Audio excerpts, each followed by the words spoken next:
cool?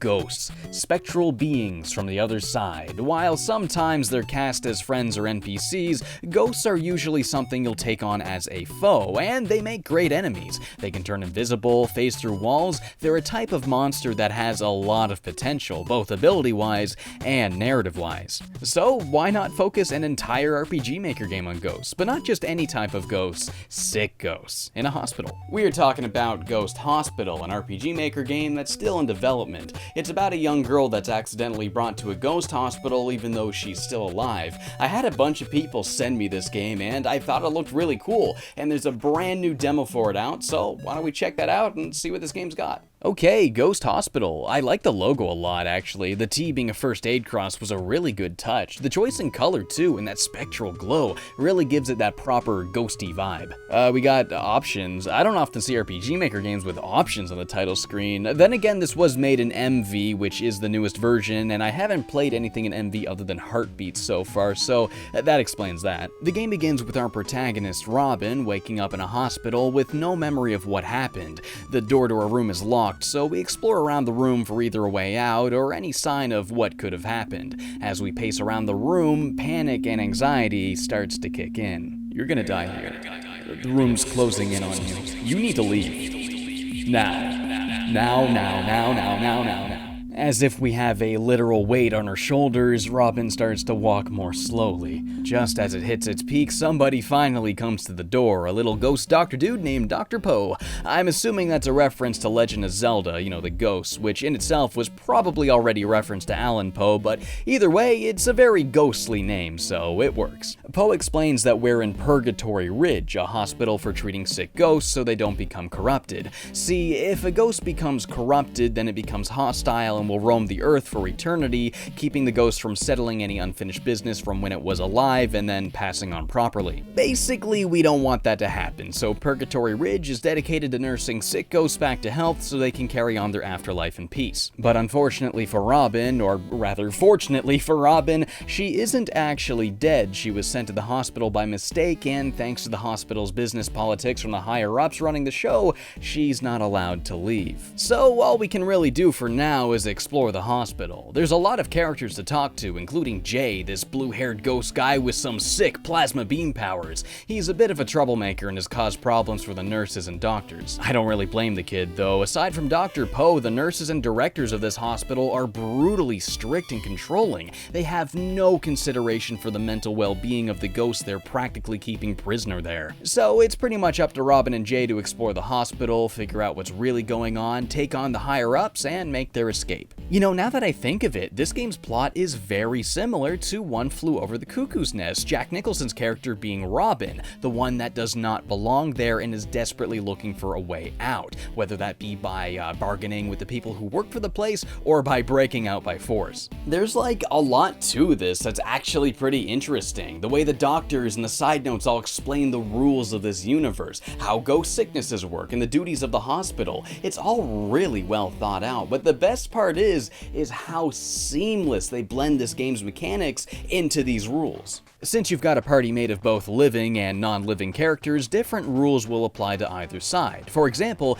ghost food and human food are different, and while a ghost can eat human food, it's not as beneficial. Ghosts are also prone to different types of diseases than humans are. And the way the game explains all of this feels so much like just for fun flavor text that it actually took me a second to realize that the game was really teaching me how the game plays. Being dead or alive is kind of like two different classes that are prone to different status effects and benefit from different healing items. It's a really clever way to weave the game's mechanics into the universe itself. The combat is pretty basic though. I mean, it's RPG Maker, so that was kind of expected. What makes the game so engaging, however, is easily the visuals. I love that old RPG style hallway perspective behind each enemy encounter, and the character designs themselves are really great too. You guys know I'm a sucker for cute designs, and this game is painted top to bottom with it. The characters all all sport very simple color palettes, usually not much more than 3 or 4 colors on a character, and it actually looks really good.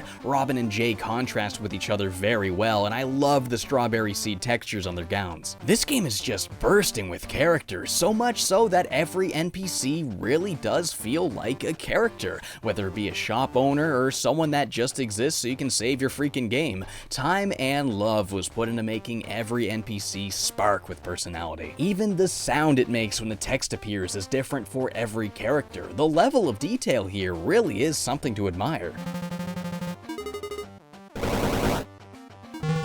I love how this security guard ghost speaks like a gangster. That's so good. There's a lot of different character portraits for the main cast too. A lot of really great expressions here. I was actually rummaging through the game's files to take a closer look at the portraits, and I found this picture of Strong Sad here.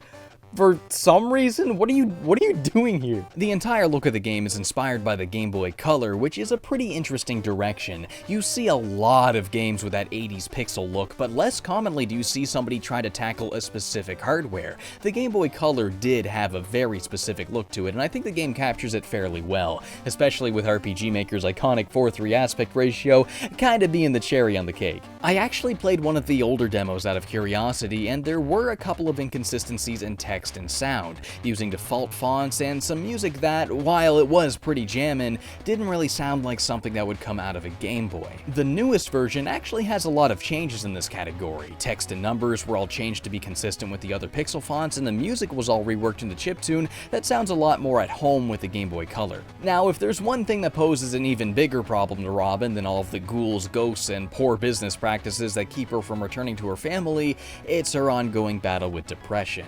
Plenty of times throughout the game will this aggressive red text just berate you, make the worst of any given situation, and desperately try to make you feel as pessimistic as possible. It wasn't long before I realized this voice was coming from within Robin, and it's incredibly satisfying to gradually see her make decisions and perform actions that betray her anxious feelings time and time again. And it's a pretty hard-hitting thing. There's some brilliant use of different text size and sound choice that make these words feel like a hammer smacking away at the fragile nail that is Robin, driving her deeper and deeper into a hole of despair. Now, Jay, on the other hand, he's kind of like the other side of the hammer, the side that's for pulling the nails back out, and not just from a story perspective either. In battle, he's got an encourage move that he can use on Robin to alleviate anxiety and despair-related status effects. The way they work these themes into the battle system is really interesting. See, Robin has a lot of worthless attacks, like pleading, cowering in fear. These are attacks that do nothing. They're of no help to anybody, so of course, you're not going to use them. You're going to want to use the throw, the triple slash, all of the cool moves that take down the enemy ghosts. But when Robin's feeling down, she'll use these attacks anyway, even though she doesn't want to. And that is a damn clever way of tackling these topics. Now, while the narrative and graphics are both brilliant, there were some moments in the gameplay that I thought were a tad on the tedious side. Mostly this part of the game here that has you entering rooms and finding keys to other rooms. You're just running around this one big map going into room after room, and they all look exactly the same. The game definitely got more interesting when the map design got less simple and had you navigating a little more freely. I hope the developers pursue that kind of map design a little more closely in the finished product. The demo's up on Game Jolt and Itch if you want to play it for yourself. It'll probably take you just over an hour to get through. I'll have links to all of that down in the description below, but yeah, it's very promising so far, so it's definitely worth following. If you're into more cuter RPGs, or you want to just play something that tackles a heavier topic like depression in a really new and interesting way, yeah, definitely check out Ghost Hospital. Yo, what's up? Welcome to the End Slate. If you want to see another RPG Maker game review that I've done, you can click the link right here, and maybe if you would like to support the show and help me continue doing this as a full-time job, you can donate as little as a single $1 a month to my Patreon and get access to the Nitro Rad podcast and blooper reels and stuff. So yeah, I love you guys, and I'll see you again soon.